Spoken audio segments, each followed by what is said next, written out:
What's up, everyone? Chewy Canadian here with my co-host Potty Potty. How are you doing, sir? Hey, doing really well. How are you, Chewy? I'm doing good, getting better. Went to a friend's wedding party yesterday. Actually, Devin Simser from the league, so congratulations to him. He's getting married in about a month or two. So congratulations to him. And how are you doing, sir? Oh, congrats. Yeah, I'm doing well. No weddings in store for me. I've got one coming up in Austin, and then I've got one in Cancun in November over Oh, Thanksgiving. that'll be nice. How Yeah, are you going? How long are you going for the Cancun? about like 5 days. Sweet. All right, so you going before, like, you going a couple days before the wedding, or you go in and then the wedding happens and then you hanging out after? No, I'm going there on like a Thursday. I think the wedding's on like a Monday or a Tuesday. Okay, So sweet. yeah, So but spend time. it's got this. Yeah, it's got this like instead of like a backyard for the unit that it's in, it's like a pool that you get to swim around in. So Okay, pretty sweet. cool. So like a private pool then, kind of like your own pool in the back. Yeah, I think it's like a communal pool, so Oh, okay. hopefully it's clean and whatnot. Yeah, But that's pretty sweet. That's pretty sweet. Well, we're here with yeah, episode 6 of Rinkside. And before we continue on with the episode, we do have a special announcement from the Cleveland Hounds. The co-owners Heather Gray and Brian Dynasty have put together a little video for their relocation, and let's take it to that video now.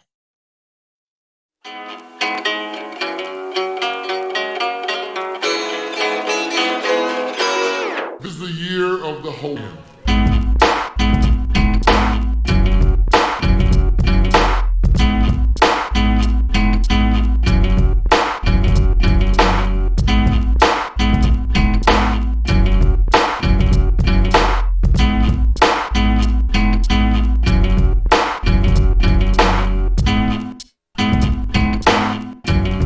This is the year of the Hogan. all right, and we're back. And it wouldn't be a special announcement. There's always great changes that go on into the league, and sometimes there are ones that are a little unforeseen, but for personal reasons they do occur. So I wanted to give a big shout out to Tyler Grims, aka Phalanx Soul.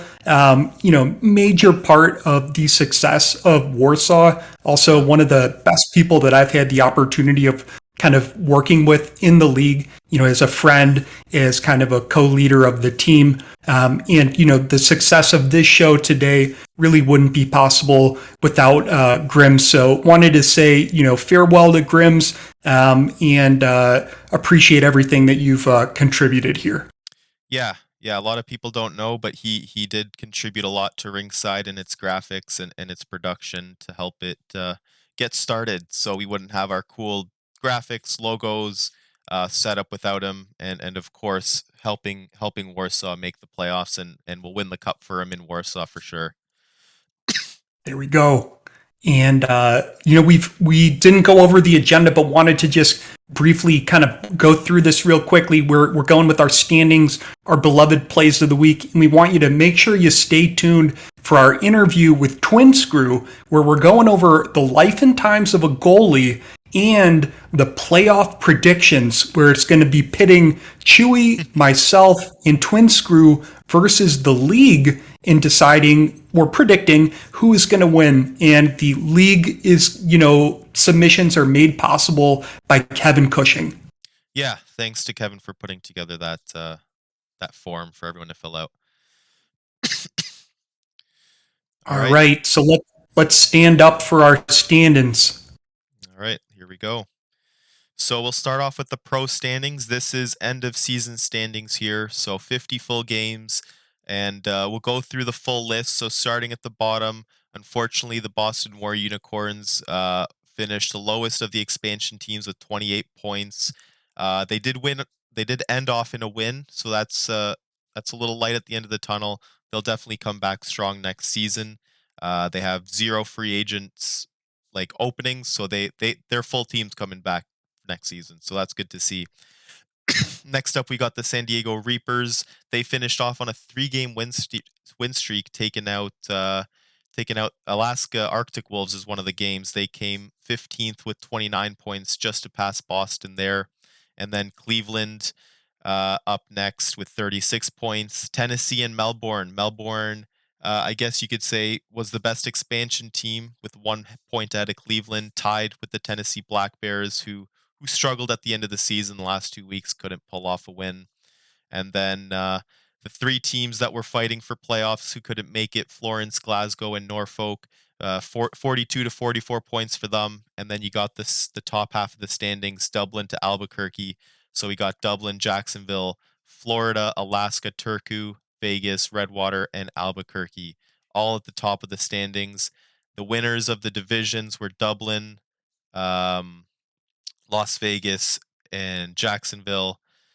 And then, funny enough, Albuquerque was the only team to make the playoffs with a negative goal differential. So that's interesting to see. It's a tough conference on this side, so you can't fault them too much for that. Do you have any comments, Potty, on the pro standings before we head off to minors? I think it's been a great effort by all the teams that have been involved, and we will see who is the best out of all of them in the upcoming playoff series. Yep. All right, and we're taking it into the minors here. Kind of following in your footsteps, I'll work our way from the bottom up. So we've got the Bucks coming in with 34 points. Shout out to Billy Big Hits for leading this team through a lot of changes. They were certainly one of the more dynamic opponents that us on Warsaw faced. Shout out to Billy. Then we've got the Royals, Malmo, coming in with 40 points. Also some tough matchups that we saw against them. Followed closely with 42 points, Manitoba, and in 5th place with 44 points, barely under the threshold to enter in to the playoffs, was Iceland. And the remaining 4, Saskatoon, Tokyo, Warsaw, and Vancouver, are all facing off in the playoffs tonight while we're recording this. So, stay tuned to see what happens. Yeah, great season for the minors, I think. I mean, the last week, Tokyo, Saskatoon, Iceland, Manitoba, and Malmo were all within like 2 points of each other, fighting. Every game mattered, so it was awesome to see how close all these teams were. Yes, absolutely. All right. Now we'll take it to the plays of the week, starting off with this one here. All right, so we've got Eroldi is taking it from one side of the crease, coming down the ice, skates through, 1, 2, 3, potentially 4 defenders, and then chucks the puck in what looks to be the top left of the net. Eroldi, what a fantastic long full court or rink press to score that goal. Awesome. Next up, we got one of the bigger saves of the season here by Brody. Cross crease, extends his legs out just to get the tip of his toes to save that. And we'll quickly look at a slow-mo close-up of this one here. You can see he just one side of the crease, the other. He had to take a plane. That's how far it was, and his foot just catches the puck there to save it. Very nice, Brody. And next up, we've got, Manitoba gets the puck. I think Joe's got it right now. Let's see where it is. Kind of going around. And there we have Crispy Bacon to win it in overtime. Great shot and great recovery, great finish and finesse. Certainly a player to watch out for in the upcoming draft. 100%. Next up, we got another minors play here with the Warsaw Warlocks. Reeves carrying it up. He has it all alone, and he ends up taking the shot, rebound, and Meekinen's there to just put it in for the goal there. I'll watch it one more time. Reeves also had himself a wonderful season, 36 points in the minors. He led all minors players with points. And boom, big hit by Lindros to start things off. Potty picks up the puck, and then Lindros takes it away from him, gives it to Bear, and Bear generously gives it to Potty, who miraculously, puts that into the net.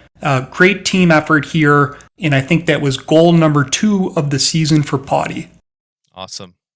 Speaking of Potty, here we go again. Yeah, we got yet another Potty play down on the ice, and there's kind of a scrapple at the board. And if you look closely, Potty has this magical stick that gets into the mix, gets it to Bear, who passes it back, and Potty scores in double OT to win the game. Awesome. And our last play here, Joey Rabb scoring a rebound on the San Diego Reapers to tie, to beat Vegas's record, 160 goals from the Jacksonville Vipers this season. Previous record held by Vegas in season 2, and Jacksonville, an offensive threat this season, just closes it out with that one. Very nice. Do you think Rab's performance today, or whenever that was recorded, had anything to do with him being on Rinkside? You know what? I think he got the Rinkside bump. Yeah. He definitely closed out the season strong. Not to put put us on the pedestal, but I think without us, he wouldn't have gotten that goal. So we'll leave it there. Yeah, there we go. So, next up, we've got our interview with Mike Twinscrew. Let's move into it. Let's go. And welcome back to the 6th episode of Rinkside. We're here today with Mike Twinscrew, a cherished guest. And, Mike, let's kick things off. You've got one of the best last names in the league. Is it your real one? What's kind of the story or the origin behind it? It's not my real last name. So where I get it is I am a retired Master Chief in the Navy. And the collar device for Master Chiefs, it has 2 stars on it, right? And a lot of times, don't worry about my dog there. A lot of times so the propellers on the ship, right? We can also kind of call them screws. Mm-hmm. Most ships have 2. The 2 stars on the collar device for the anchor for the Master Chief. 2 screws, twin screw. That's where it comes from. Very nice. I would have certainly never guessed. And appreciate your service to our country. Thanks. Yeah, thank you.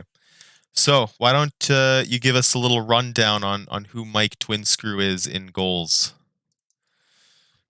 Goals. Well, came in season 1 with Vegas. Won the championship season 2 with Vegas. And then I was fortunate enough to be selected as an owner in season 3 with the Norfolk Navigators. We've gone season 3 and season 4 now. Have really enjoyed the time in the league for sure. Not going anywhere, and I'm sure as part of this conversation will come up. So we'll leave it at that for now. But that's pretty much who I am. Came in season 1, enjoying the time. Great league. Awesome. And why did you start with goalie? What kind of geared you towards that? So growing up, I'm from Minnesota.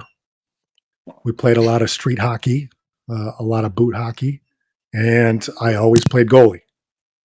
Played goalie in high school, so it's only fitting. Awesome. Was it by choice you played goalie, or were you the guy that was like stuck in net and had to endure that orange ball slapped at you all afternoon? Well, I was always the youngest. Okay. Right. Playing with all the guys that I played with growing up and stuff, I was usually pretty much the youngest one. So yeah, they threw me in that because a lot of the guys were a hell of a lot bigger than I was. Yeah. So, in some of those boot hockey games, they can get a little rough. Yeah. So yeah, they throw me in it, and eventually I just started loving it. There you go. And got pretty good at it. So It takes a certain kind of crazy to have the ball slapped at you all day. So I feel yeah, that. I played goalie in soccer, so it's not as yep, not you as know, tough as hockey, but it you stand there and get stuff kicked at you or shot at you, and you just stand there and take it. right. Even the sponge pucks get a little hard in the wintertime. Exactly. I played goalie in soccer as well. I wasn't very good. There was one time that the goalie on the other team actually scored a goal on me, Oh. and that's when they pulled me from it. But I got to manage the concession stand instead of playing in sports at a certain point in my. It was like my first job, so things lead in good directions. And speaking of like ways in which we start, so Mike, I know you from the SFL first, and I'm kind of curious what brought you into goals. I think it was. I don't remember for sure, and I apologize if I'm wrong, but I'm pretty sure it was Doug Britton that asked me to come over. It could have been Krieg, one of the two. Just say, hey, we're starting this hockey league. You want to join up? Oh yeah, absolutely, sure. And that's what it was. And how Sweet. would you compare your experience in the SFL to that of goals? Well, the Sims are just as frustrating. The Sims and refs are just as frustrating. My dog is killing me right now.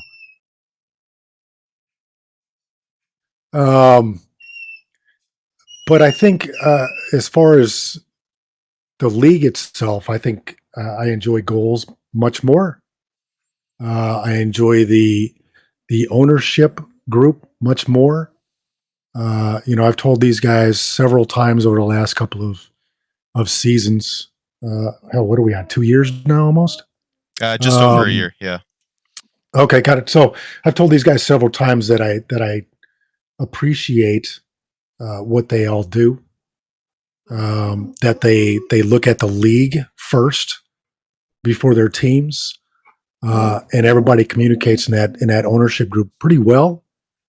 Yeah, we got some arguing once in a while, but for the most part, when things need to get done and things need to get talked about, the guys really do a fantastic job at it, looking out for the league first, and that's what I love about it. Awesome.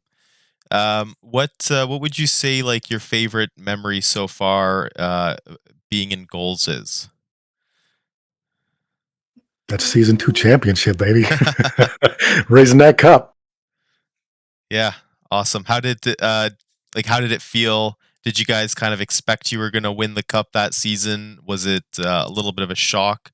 Walk me through kind of how end of season played out and then the postseason. Well, I think Doug and I worked really well from the start in season 1 and season 2. He did all the off ice stuff, and I did most of the coaching. So I'd be simming games and trying out new strategies and stuff like that. So we knew that we were having a good season.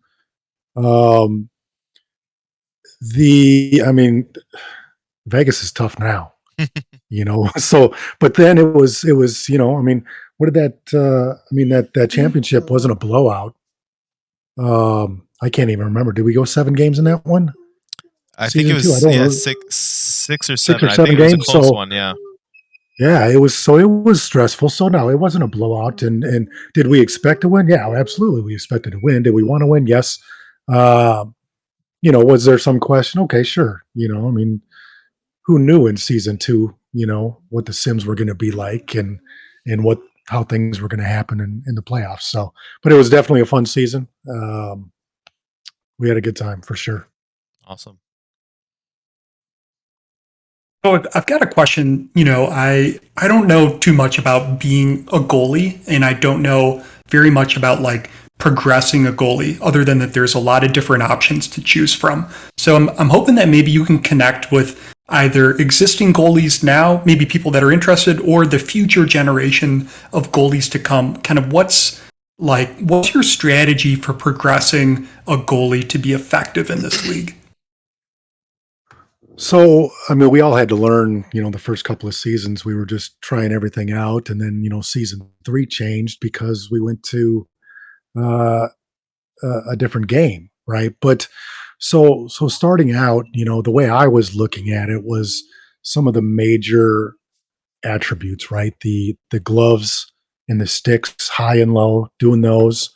I was worried about my rebound control.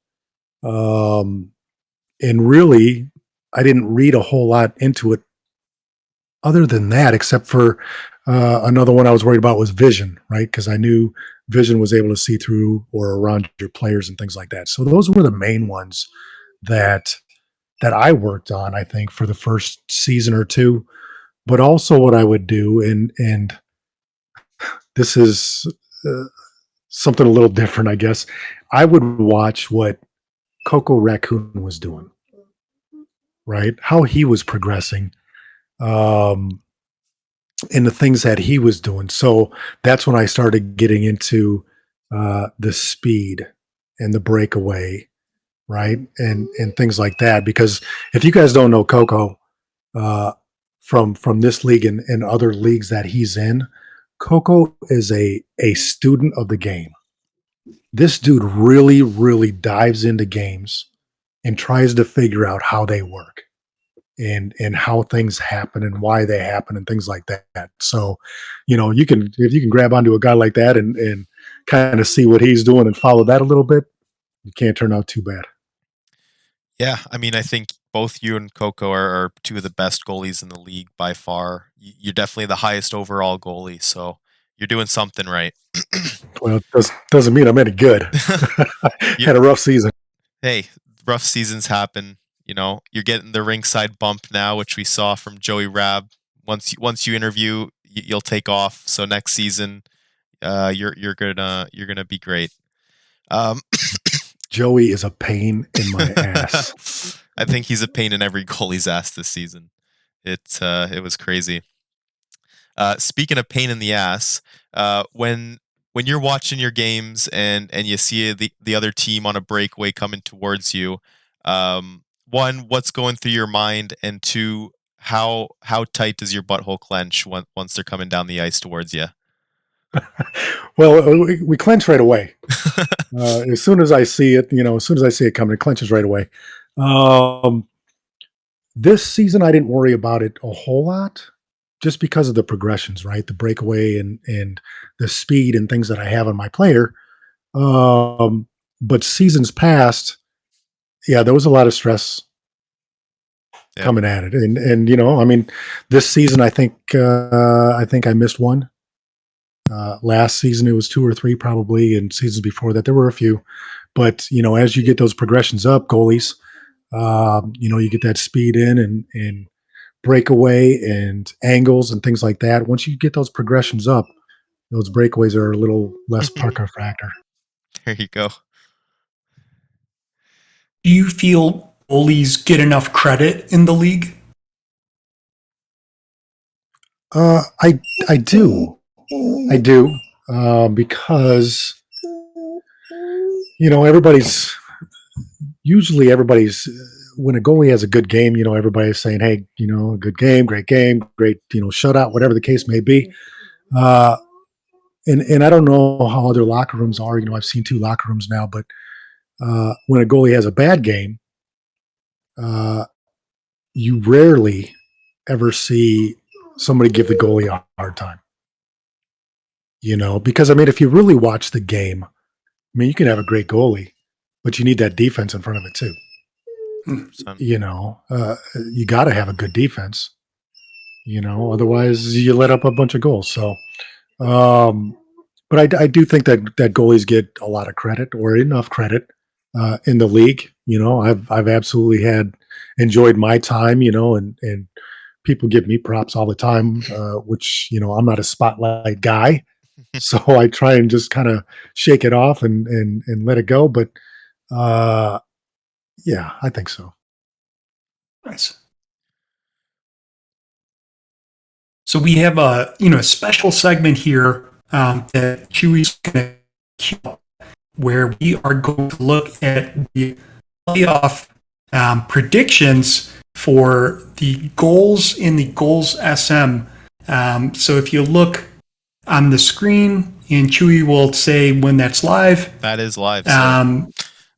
There we go. You can see that we've got Chewy, Potty, Twinscrew, and the league. And the league is brought to us by a poll from Kevin Cushing that kind of looked at for the goals, so the non-minors, what the predictions would be. So I thought that if we could maybe just go through line by line what our predictions are, and you can share any specific opinion or reason behind it, and we can kind of tackle this to see where things line up, and then we can review it in a couple weeks to see how things fell. So why don't we kick things off, Chewy? Jacksonville versus Redwater. Yeah, so I went a little off the board with mine on this. I chose Redwater, and I'm not sure if we're tracking it, but I chose them to win in 6. Obviously, we've seen 2 of the games happen already, so my pick isn't looking too great, but I do think if Coco can stand on his head, they can outplay Jacksonville, and I think they can do it in the next 4 games. Well, guess we'll have to see. So for my pick, I put Jacksonville, and based purely on that Rinkside bump with Rab, think that he's going to perform well, and we will see how it goes. And Twinscrew? Mike? Yeah, I got to go with Jax too. Joey and Adam are ridiculous. Great defense, and in front of Gerard Brody, he's really had a pretty good season because he's got that great defense in front of him. So they're tough to beat. I don't think we beat them at all this season. So tough. It's got to go Jax. All right, and we'll look what the league voted, and it was 22 votes Jacksonville, 2 votes Redwater. And these votes excluded Chewy, Mike, and myself. So it means at least 2 other people are with Chewy on this one. Let's go. So now we'll move on. So now we'll move on to Las Vegas versus Florida. Yeah, so I went with Las Vegas on this one. I had them winning in 5, and with the first 2 games, they're just dominating Florida right now. So they need to figure something out for sure.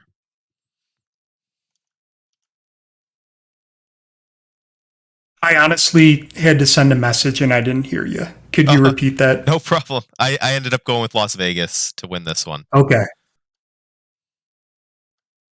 Sorry. I'll be fully attentive for this. And I went with Florida for them because I think they were in the championship last year, right? Yep. And Mike? Got to go with Vegas. So it's part of that is because, got a lot of love for Vegas. Spent 2 seasons there. The old stomping ground, eh? The old stomping ground. The one thing that concerns me is on Florida, Stoney. I love Stone. Me and him, we talk a lot. We used to talk a lot. We still kind of talk a lot. Go to his wrestling federation quite often. He's just not having the season that he had last year. For sure. Different season. Not sure if it's the defense or coaching or what, but just Stoney's having a different season, and I think Vegas will pull that out. All right, and we'll turn to the league. The league voted 15 votes for Florida versus 9 votes for Las Vegas, and that was a seed upset.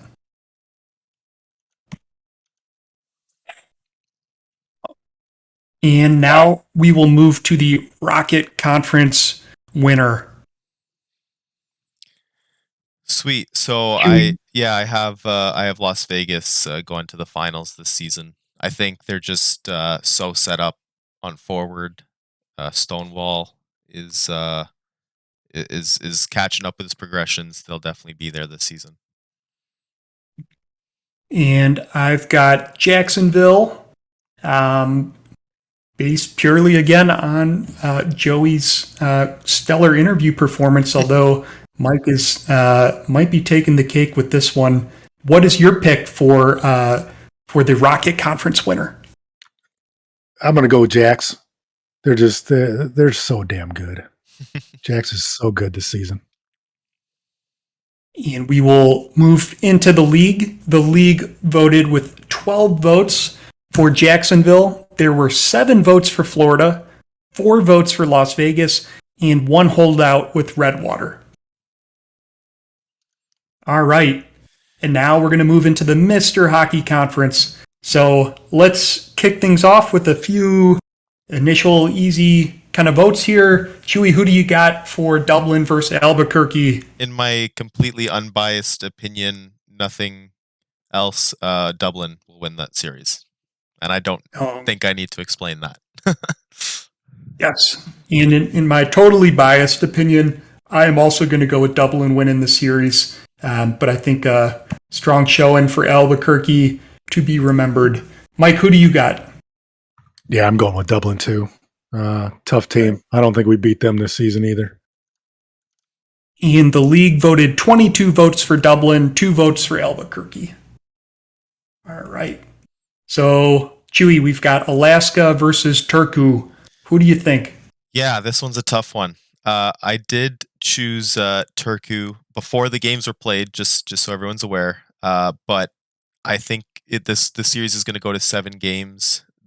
Alaska's such a tough team. Turku pulled it together with their defense this season, so they'll definitely be taking this one, I think. And I did Turku as well. There's a video game. I think it's called like Tarkov. I haven't played it, but it's like pretty challenging, and I thought that this team is probably pretty challenging as well. So who do you got, Mike? Yeah, I'm going Turku as well. Josh Young is really having a good season. He's got a great defense in front of him. So, yeah, it's just Turku's tough, and I think they'll pull that out against Alaska. Shutting down Alaska once again. And for the league, we've got another seed upset. They had Turku with 16 votes versus Alaska with 8. And we've got the Mr. Hockey Conference winner. Again, I'm going to go with Dublin on this one. We've had Turku's number over the years, and I think we can figure them out this playoffs as well. Yeah, those were my thoughts exactly. How about you, Mike? Yeah, Dublin for sure. For sure. They're tough. And the league voted Dublin with 18 votes, Turku with 4, Alaska with 1, and Albuquerque with 1 vote. So we move on to the Season 4 Goals Champions. Who do we got here, Chewy? I can't say Las Vegas because that would just jinx it. But I wouldn't think that anyways. I think Dublin's going to go back to back this season. I think we have one of the best teams this organization has had, and I think we'll be able to go back to back. Absolutely. And, my experience on here, I think that the leadership of any organization really sets the precedent, sets the bar for the future generations to kind of aspire to. And I think that we've set it the highest. So I've picked Dublin as well. I'm going to be somewhat biased, and I'm going to go with Vegas. I think Vegas is going to pull it out. Jax will be Redwater, Vegas be Florida, but I think Vegas is going to come through with that. But I do see Dublin and Vegas in the final. I think it's going to be a fantastic series, fantastic playoffs. The playoffs are going to be awesome. But I think Vegas pulls it out. Not to throw you under the bus here, but you did say Jacksonville would beat Vegas in the conference finals. Oh, I did, didn't I? So if Las Vegas is going to become the Undertakers and come out of the ground. Undertakers. No, I got That's all right. so I'd have to change the conference winner then, and I think because I think Vegas is going to take the championship. All right, let's update that.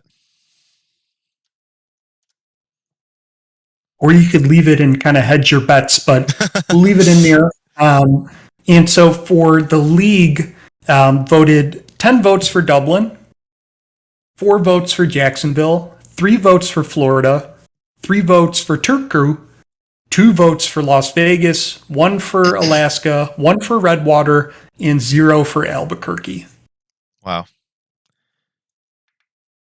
So very interesting. Let's shift our focus over to the minors. We've got in the first series, Vancouver versus Saskatoon. Yeah, I'll take Vancouver. They've just been great this season. No question. I think Vancouver as well. They've proved to be, aside from the Bucks, who were always a challenge for us, Vancouver was our fiercest opponent, so I've got them in there as well. What are your thoughts, Mike? So I like Saskatoon, but right, I'm putting a but in there. I like Saskatoon because they were our affiliate this season. We picked up Aaron Eichenberg from there. I believe though that they have lost a couple of players due to progression. Is that correct? Yeah, some of their big right. defenders and then the Juju call-up, and- obviously. Yeah, so I like Saskatoon, but I gotta go with Vancouver just because they got the players for it. Clean sweep on Vancouver. Right. And the league did not vote on the minors, but hey, maybe next season we'll get the votes in there. So, Chewy, let's go on to Warsaw versus Tokyo. Yeah, I'm going to have to go with our affiliates, the Warsaw Warlocks, who obviously you're coaching, so I'd hate to go against the grain on my co-host here. Well, I'd respect your unbiased opinion regardless. And I am certainly going with the Warlocks. I think that we are the best organization out there. And I think we're on potentially a 5-game win streak. And we beat, there's only 6 teams. So if it is a 5-game win streak, we've already beaten 5 out of 6 in the past showing. So, I have full confidence in the Warlocks pulling through this very tough battle we have with Tokyo. And Mike? Yeah, and so you look at the standings and they're pretty close all season. There's quite a big goal differential between the two teams throughout the season, but I'll play. You guys are going for Warsaw. I'll go Tokyo. All right. There we go. Keep it interesting. And and let's go on to our goals SM season 4 champions. Chewy, who do you got? Yeah, this is gonna have to be the Warlocks. They were able to beat Vancouver in their last showing, and I think the goal scoring on the Warlocks, having 2 of the highest scoring minor players, it's gonna be tough to beat. It's gonna be tough losing Grims before the playoffs because he was a huge contributor. But I think it'll be a tight series, most likely 6 or 7 games. But it's gonna be the Warlocks. Yes, I'm looking for a 4-game sweep, but in second place, I'm looking for a rigorous 6 to 7 game battle that's gonna kind of ensue. And I think that the Warlocks will. I know that the Warlocks are going to come out on top. But Mike, between Vancouver and Tokyo, who do you have your simulated money on? Gonna go with Vancouver on that one. There we go. Awesome. All right. Well, that was fun. I think we've got 2 kind of closing questions for you, Mike. If Chewy wants to switch scenes. Yep. And take it away with the question. Yeah. So, well, is there any shout outs? Anyone you want to call out, thank, mention before the end of the show in the league or outside of the league? So first the Navigators. Love you guys. We had a couple of rough seasons here, but everybody was always positive in our locker room, um, and everybody has stuck with us. Right, we had a couple of re-signings this last season, and we got some people that are up for contracts this season. Um, that we are hoping that'll stay in Norfolk with us. Um, we had a good vibe, a couple of rough seasons, but we still got a good vibe, and we all enjoy it, and things are good. The ownership group, like I said before, a fantastic group of guys, do great things for the league. Shout out to all of the people that work on all of these spreadsheets, the stats team, uh, the guys that are putting in progressions in the game every week. Um, for those of you that don't really know all of the stuff behind the scenes, there is so much going on and so much that a group of these people do to keep this league going and to keep things updated and things like that. It's amazing. It really is. Makes the league even better. Yeah, awesome. Very sincere and insightful, Mike. Really appreciate you, giving visibility to the people behind the scenes. And I'm curious, like based on your perspective, this is a question that we ask every guest, but I'm also curious, based on your experience in the SFL and other leagues, if you had to kind of prophesize where goals would be 5 years from now, where do you see the league? So I think we're at a really good spot right now, and I don't know that it's going to change a whole lot over the next 2 or 3 seasons. Yeah, people are going to retire and leave the league, and we got rookies coming in and things like that. So that'll change a little bit, probably quite a bit. But we're in a really good spot right now, and I think this is now just turnover as we go over the next few seasons. And I say few seasons because in a few seasons you might start seeing some guys retire their players and start new ones because of the regression model. So I think that will really change some things up here. Come season 7, season 8, season 9, as people start retiring their players. Depending on how they feel about it, I'll probably go quite a few seasons. I don't know. Those first couple of seasons of regression aren't too bad. But I think you'll start seeing some changes then. Some of this cap that teams are going to be hurting on coming up this season. The cap is may change quite a bit up and down as these guys start regressing and retiring for new players and things like that. So I think nowadays it's going to be turnover for the next few seasons. I guess the big question is down the road in a couple of seasons, few seasons, depending on how many rookies we get in there, and I know that people hate even hearing it, but will there end up being another expansion down the road? I know right now we've said no, which is cool because again we're at a great spot. We got great teams, great competition. But who knows, So if anything down the road were to shake anything up, it would be another expansion. But other than that, I think now we're just a league doing what league does, coming and going and filling spots and continue to grow as a league and get face out there to the public and try and get some more people in. Yeah, awesome.